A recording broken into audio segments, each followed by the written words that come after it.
Good morning, recruiting gym champions. How you doing? I hope you're well. As I'm only doing 2 of these a week now, it feels like I'm out of practice. It's sort of, I look back to lockdown. I was doing it every day. It was knackering, but it was good. So, but I think it gives more importance to the stand-up that we're doing today, because I feel like I want to get my whole week's worth of messages out on Monday morning. And so today, I think there's, I guess, a new status quo, and what I'm starting to feel like is that as summer really kicks in, we've probably got 10 weeks until September. And I don't know about you, but I'm feeling that everyone's they've gone through the crisis. Everyone's sort of built their machine for the status quo as it is today. But everyone's sort of holding their breath until September. Now, I don't know what you're feeling. I don't know how many clients you're speaking to. But with so many people still on furlough, I feel that companies are just thinking about it, especially in support functions like finance and accounting and HR.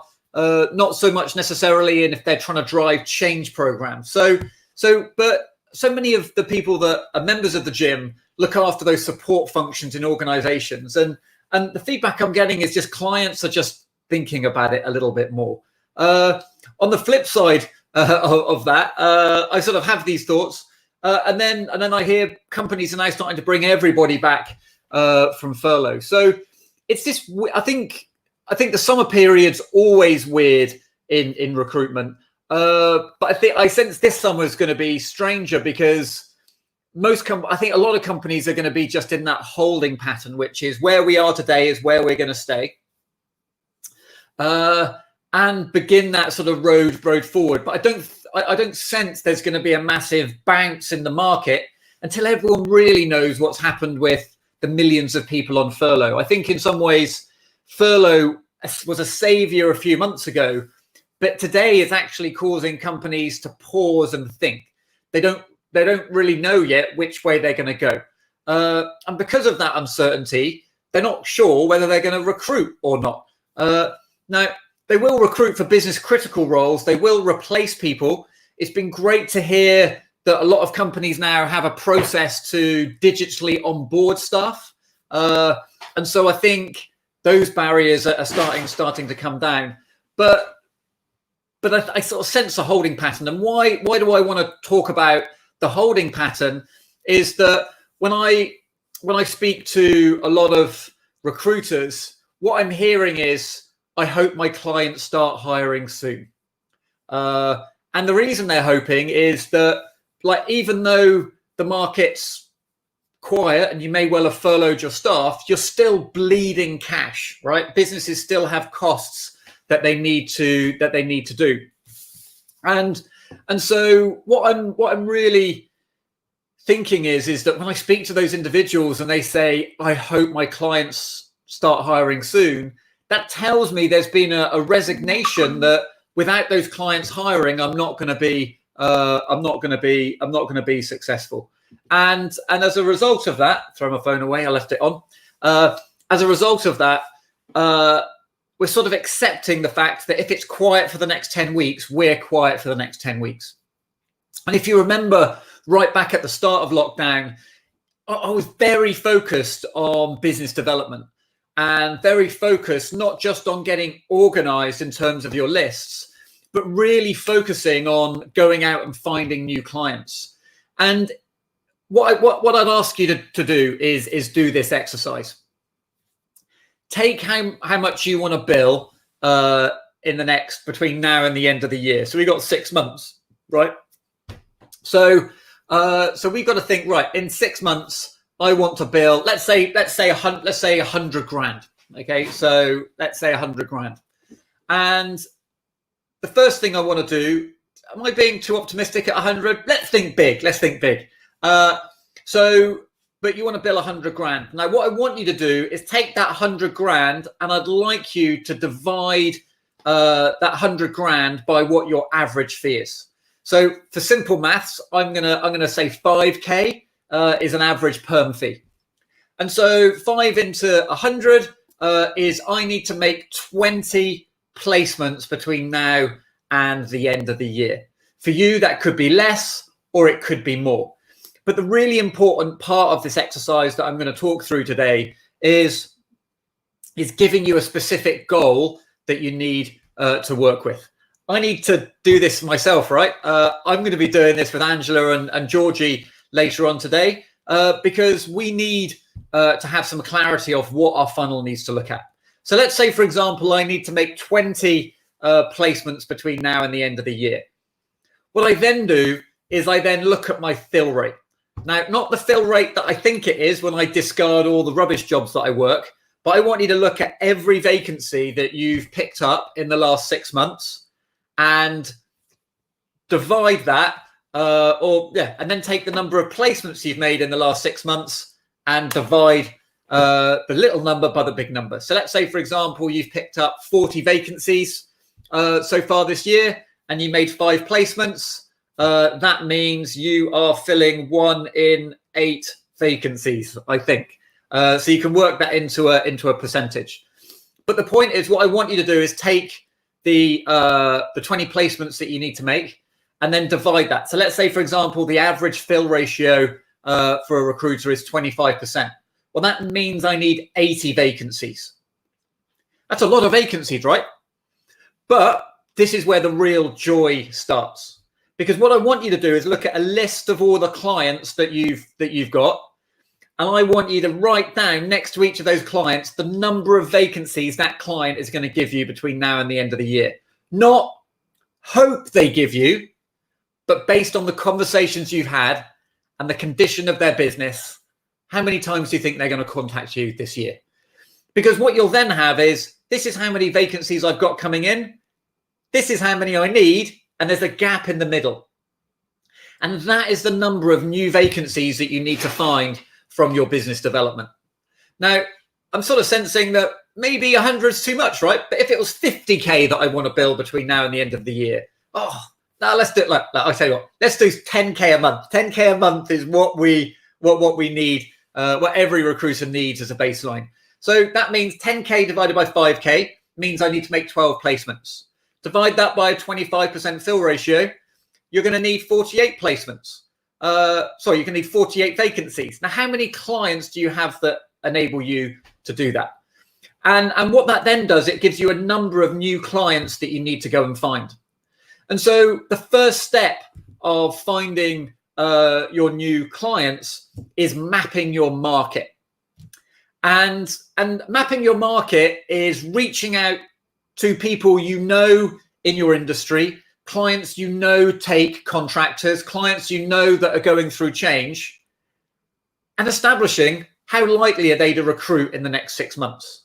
It could be, if you're in a market that's really quiet at the moment, like retail and hospitality, for instance, it might be you've got to contact a lot of businesses that are in that sector to find those that are recruiting.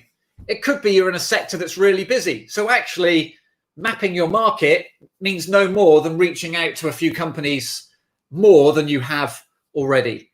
The key is that you know how much business development you need to do. So what are the easiest ways to map your market? Well, for me, there's 3 easy ways to do that. The first one is look at all the candidates that you've registered in the last 3 to 4 months. Now, I know this is during lockdown, but if someone's registered with you during lockdown, the likelihood is they've done that because they're feeling insecure about their current opportunity. But the reality is that it may be that company is going through change, switching from one discipline to another discipline. So write down the names of the companies where they are working. It could be that they jumped ship too early and actually there's still a workload for them to do. The next way to do that, and so what you're doing is we're going through candidate CVs. Where are they working today? Where did they work before they worked? And this is why it's so important to be in a niche, because when we're in a niche, we get candidate insight, and that helps us with client insight. Now, one thing I haven't spoken about yet is the question that always comes up, well, should I do this with all my candidates? The answer is no. What I want you to do is pick the skill sets, the candidate profiles that you know will be in demand in good times and bad. And what I mean by that is that it's the candidates that clients can't find themselves. So let's say, for example, you recruit finance and accounting. Well, purchase ledger, the client's probably going to be able to find themselves. Credit control, they'll probably be able to find themselves. Accounts assistants, they'll probably be able to find themselves. But newly qualified chartered accountants, maybe not. So many of you will have heard me talk about sort of the supply and demand relationship between numbers of clients that want someone and whether they can find those people. We want to really focus the mapping of our market on skill sets that we know clients aren't going to be able to find themselves. It's absolutely key that you do this. I've spoken to a few recruiters lately, and actually a number of them are having real success. But what they've done really well is pivoted their focus away from working every vacancy and looking for any vacancy with a client, and actually focusing on the skills that they know they're not going to be able to find. They take a candidate that they know is in short supply, and then they take that candidate to market. Not necessarily to place that candidate, but to keep them front of mind with the client, to remind the client that if you can't find someone yourself, I'm the person that you want to call. And what you want to be doing is mapping the companies that are going through change, that believe they're going to see light in the next few months. Because between now and September, a lot of companies are just hunkering down. So first one was, we need to strip candidate CVs. What is our knowledge of the market? The second list that we need to work from is do a search in your CRM of every line manager that has ever given your organization business. And the reason that's so important is because I guarantee half of those people probably haven't been contacted in 4 to 6 months. And what that means is that you're reaching out to them is they sort of know you, they know and trust your organization, but you just haven't been keeping in touch. When I worked in a big corporate, they used to do research every year. They used to turn over, say, 40 to 50% of clients every year, which is horrific. But the nature of the industry, I guess. But the number one reason why clients stopped using that company every year was we just stopped staying in touch. And I think one of the negative mindsets that can happen, and I know I've experienced this, is because most people aren't going to be spending money, you then don't contact those people because you know they're likely not to be spending money. And we get into this cycle of not bothering being proactive and touching base with people because we know they're not going to buy. The problem is with that is that if they do buy, we're not front of mind. And so we've stripped candidate CVs and we've built a new list of companies that we need to be speaking to. But we've also got this big list of companies that we used to do business with that we don't do business with anymore. And that is one of the most important lists, because I've read a stat once somewhere that you've got a 12% chance of winning new business, but you've got a 56% chance of getting new business from an old client, and you've got something like an 85% chance of getting new business with a current client. And so we just got to not forget about those individuals. Remember, our mapping market activity is not about picking up vacancies. It's about assessing who will be recruiting between now and the end of the year. Most companies have their plans. So it's who is planning to recruit. And if they're not planning to recruit or may recruit, what is the catalyst that would change that? Because companies are having to adapt very quickly. Every time something changes in the market, they're going to start changing how they behave. So finding out what their contingency plans are that will change the situation. Last but not least, which Angela's popped in, speak to your clients about the contract market. Russell Monday is going to be speaking to us on Thursday, and he's the contract guy. Now, one of the great things about contract is that it's driven by a different hiring need. And even if you're a perm recruiter, start talking to your clients about what would have to happen in their business for them to use a contractor. What's their strategy on using contractors to facilitate through uncertain times? And the reason that it's a really important way of mapping your market is that it's a whole new line of business. You may not recruit for that, but if a company is recruiting a contractor, there will be a permanent need at some point. And what we're able to do is often ring clients that are recruiting contractors or have contractors on site and ask them, what's the long-term plan for that role? Remember, what we want to do is spend more time speaking to people that could buy what we're selling.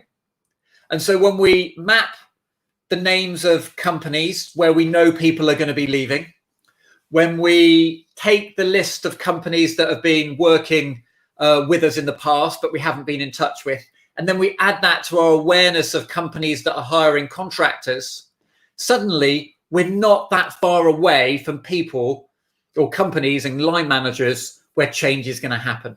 We know some people are going to leave. We know these people have bought us, and we know these people are spending money on contractors today because there's some sort of recruitment need. So remember, just to recap, take what you want to bill, divide it by your average fee. That gives you the number of placements between now and the end of the year. Divide that by your fill ratio. Now, a quick plug for Alan Clark. If you want to improve your fill ratio to 100%, register on his course on how to sell retainers, because that is a surefire way to increase your fill ratio. And then go to the list of the clients that you've got and work out how many vacancies are they realistically going to give me. That will leave you a gap of how many new vacancies you need to find, and that's your goal. Then map your market by stripping the CVs of candidates that have registered in the last 4 or 5 months. Look at the list of people that have used you in the past, and last but not least, make sure you start tracking contractor usage. Irrespective of whether you recruit contractors, those are companies that are spending money on some sort of recruitment service. So you want to be in the vicinity. Have a fantastic week, everybody. We've got Angela and Alan tomorrow. They do a fantastic show on BD. Wednesday, we've got Catherine and Angela, and they're doing sourcing. Thursday, we've got Russell Monday, who's going to be talking about contract recruitment. And Friday, I'll be back with Claire Davis talking about mental health and well-being. So I look forward to seeing everybody soon, and take care. Bye.